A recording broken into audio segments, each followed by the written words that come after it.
Hey, good evening, good afternoon, good morning, good night. I want to greet you. My name is Tamisha and welcome back. And I thank you for taking the time out to listen to me. You didn't have to, but you did. And I am grateful. I am grateful. I'm happy to have you here. Welcome again. Now I will be speaking on marriage, and I am trying to do a line of some questions that have been asked in relationships, and some of the topics that have been spoken about marriages, relationships, and those type of things, right? And today I've done how to be with a busy man or a busy husband, as a wife, what to do. And now I want to speak on marriage. My topic here is marriage, and I have few points. I have about 7 points that I want to share what need to be done in a marriage, or what is expected in a marriage, that a lot of people don't realize without these things the marriage will not work. All right, so number one, teamwork. Teamwork in a marriage, there's supposed to be teamwork, not gender roles. And what I'm seeing in today's society, in today's world, in the dating pool, there is a lot of gender roles and 50-50.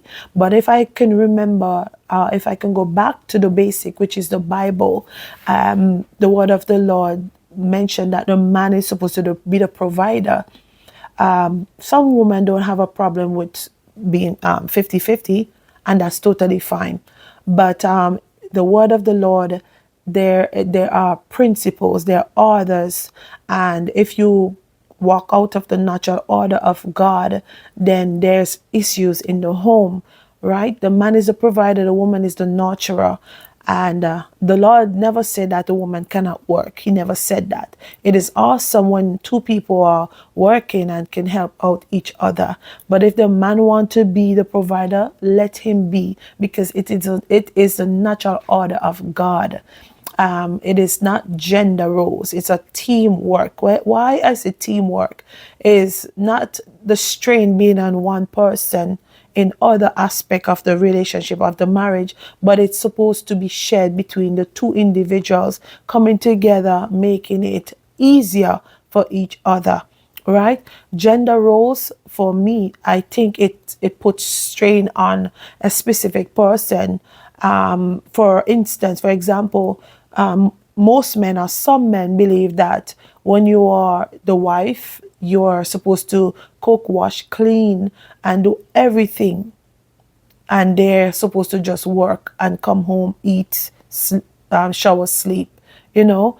And it is not supposed to be so, because if it is so, then the woman is doing more than you are doing, and you're gonna burn her out, because she have to wash, she have to cook, she has to clean, she have to take care of the children, she has to take care of herself, take care of you, do groceries, and so much more.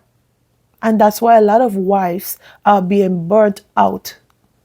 That's why a lot of women, a lot of wives, because I'm talking about marriages, so a lot of wives are becoming sick because of too much strain on the wife, too much stress. And that's why also you're seeing a lot of women are speaking out against relationship, against men, against all these different things pertaining to marriage and relationship. And it's sad. And also this is one of the reasons why a lot of young people, a lot of young women do not want to have children anymore. It is very sad. It is a very, very, very, very sad time that we're living in. But these are some of the reasons that points us to why they don't want to have children. Okay, so my other point is, who pays the bills? As I said before, the Bible states that the man is a provider, but we're living in a time and age where things have changed. Things are more expensive, and one person cannot do it anymore. Maybe they can, but it's harder, right? So the men are looking to the women for help. Some of them not even looking for help. Some of them are looking for the woman to do everything. That's not the natural order of God. That is not good either. you destroy your marriage like that. So if you want, and to each its own, what works for you, then that works for you.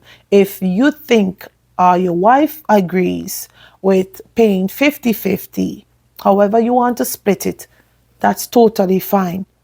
But you, the man, is supposed to take up that responsibility because it is the natural order of God. Okay? Okay, let's move on. Who take care of the kids or children, if any? Who take care of the children or kids, if any? The woman is expected to do so because she's the nurturer. That's her natural habitat. That's where she is. That's where she comes in, right? The husband can help as well. If the wife is not around, he can help. If the husband is not around, the woman steps in.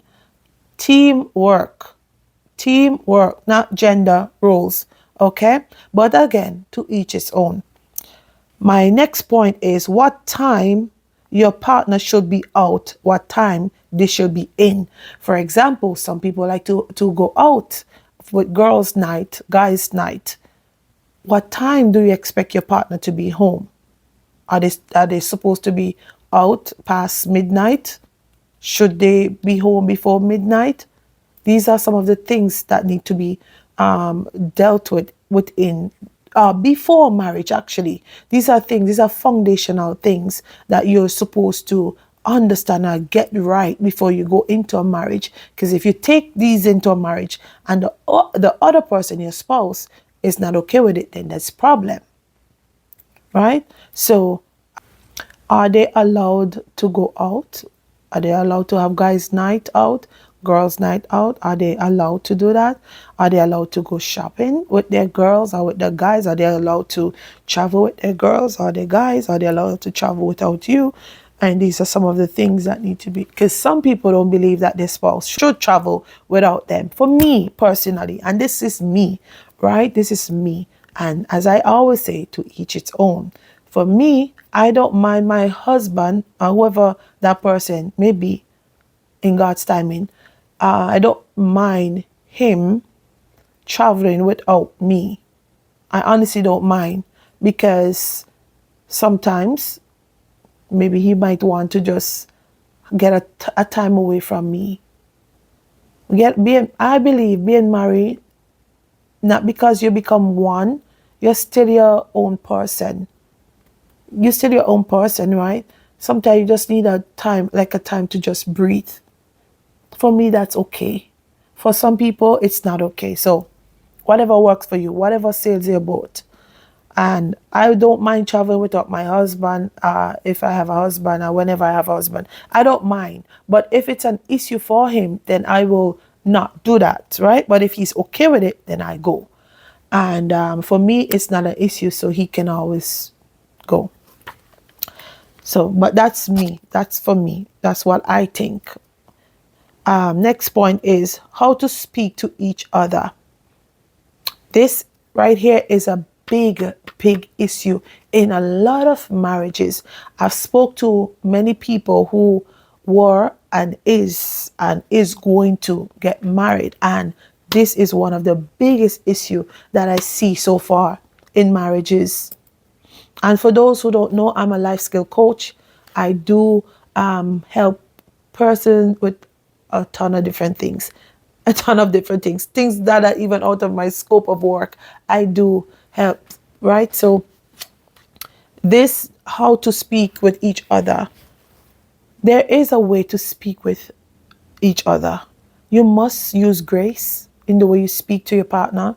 You must use love in the way that you speak to your partner. Is there gonna be time when teeth and tongue will meet? Meaning, is there gonna be a time when you guys gonna have a lot of that disagreement? Yes. But how do you speak to each other in that time of disagreement, in that heated moment? How do you speak to that other individual? Because I'm telling you, after that heated moment is finished, you're gonna feel like a fool. You're going to feel like a fool. So what I will suggest, when the temperature is hot, when the room is hot, try your best to not say things that come to your mind at the moment. Because the things that come to your mind at the moment are the things that you're not supposed to say in that moment.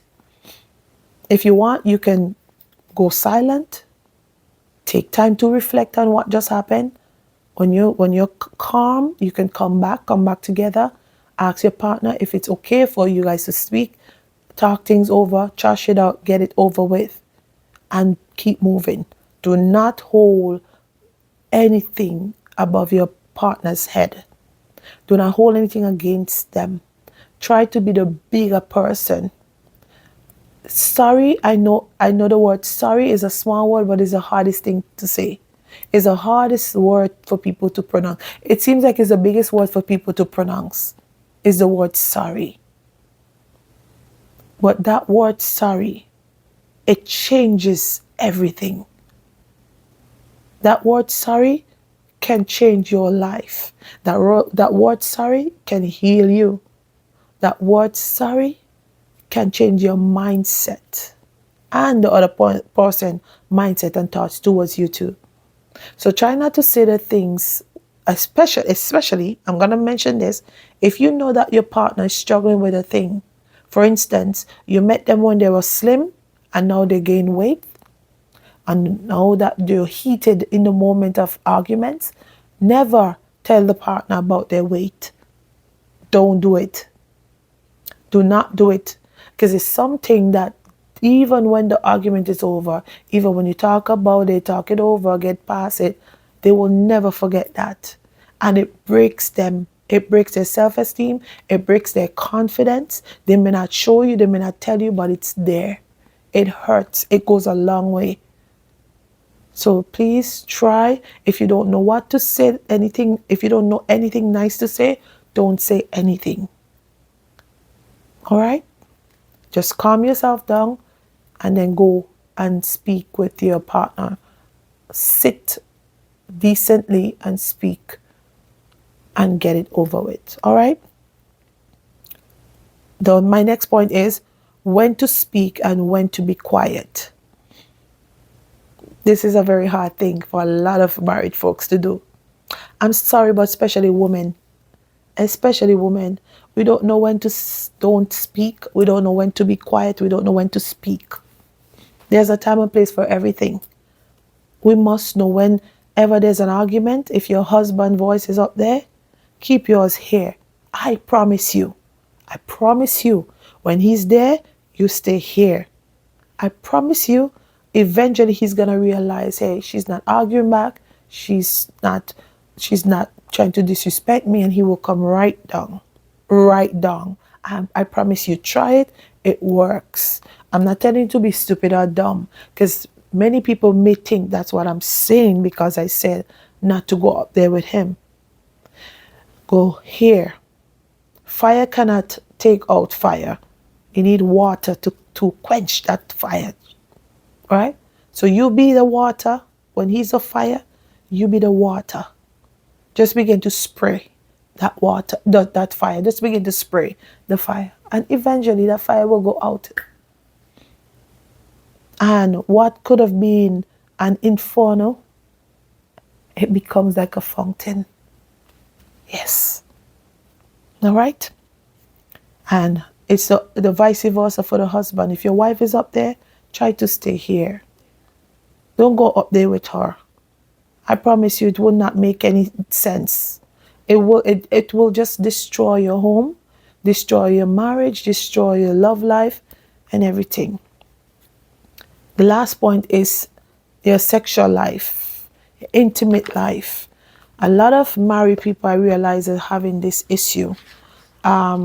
It's nothing new to me. A lot of married people, they are complaining about their wives don't want to sleep with them, their husband is not touching them, and there are depths to this, the sexual life. There are depths to it. There are reasons behind of all of it. It's a lot to touch on, it's a lot to speak about, but here are a few. When a woman is not feeling loved, when she's disrespected, her body close off from the husband. Her body will close off naturally, automatically, naturally close off. It will resent you, right? Because she's hurt, you disrespect her, you hurt her, whatever. Her body will close off from you. And I don't know how a man work. I don't know how a man work in that aspect, but I believe it could be the same. He closes off from you as well. But there are reasons why one's sexual life is not functioning to where it's supposed to be functioning. It could be that there's cheating involved. There could be that there's disrespect involved. There could be one is sick. The wife probably have hormonal imbalance. The man probably have erectile dysfunction, and all these things. There's so many different reasons that can cause less sexual activities in a marriage. There's so many things that can cause it, so many things. Some is out of spite. Let me put it like that. Some is out of spite. And that is not okay, because when you do that, then you wrongfully you're hurting your husband, and in the eyes of God, that's a sin. All right. The Bible speak about withholding your body from your husband, and withholding your body from your wife. You're not supposed to do that. Many times women do it, and there are different reasons. So husbands, try your best to find out why is she doing that, and also take time and assess. Look around in your life, look back, think back. What have I done? What have I said that can cause her to feel the way she feel or react the way she react? And wife, do the same thing. What have I said to him? What have I done to him? What am I not doing? Why he's resenting me? So there are different reasons. If he's not a cheater, if he's not an abuser, then look closely, open your eyes, pay attention. There have to be a root cause, and get to the root, destroy that root, pluck up that root, and get it out your marriage, and enjoy your husband, enjoy your wife. And I'm done here. I hope this helps someone, and I want to say thank you for coming again, and I love you, and do have a blessed, prosperous rest of the day. Ciao, ciao.